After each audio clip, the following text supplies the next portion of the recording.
Friends, maths के एक नए सवाल के साथ। यदि दो संख्याओं का योग 19 है, यदि पहली संख्या का 1/3 भाग 5 हो तो दूसरी संख्या का 1/2 भाग होगा, यानी क्या होगा। तो ठीक बेटा, हमारे पास ऑप्शन दे रखे हैं 4 ABCD। तो हमने इसको बेटा कैसे हल किया देखते हैं। तो देखो बेटा, हमें दे रखी है पहली संख्या का 1/3 भाग कितना है, 5 है।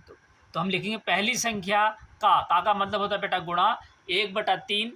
पहली संख्या का 1/3 किसके बराबर है, 5 के, तो बराबर 5 लिख दिया हमने। ठीक, तो यहाँ से हम पहली संख्या निकाल लेंगे।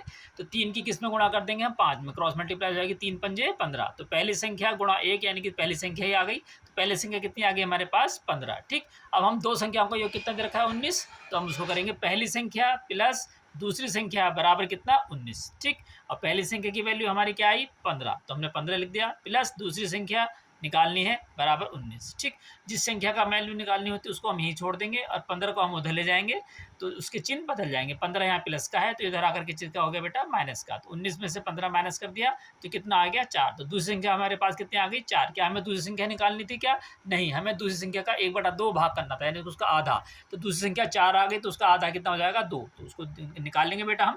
तो दूसरी संख्या का 1/2 भाग यानी कि 1/2 गुणा दूसरी संख्या कितनी है, 4। तो 2 से हमने चारों काट दिया, 2 दूनी 4, तो कितनी आ गई, 2। तो दूसरी संख्या का 1/2 भाग यानी कि आधा भाग कितना आ गया, 2 आ गया।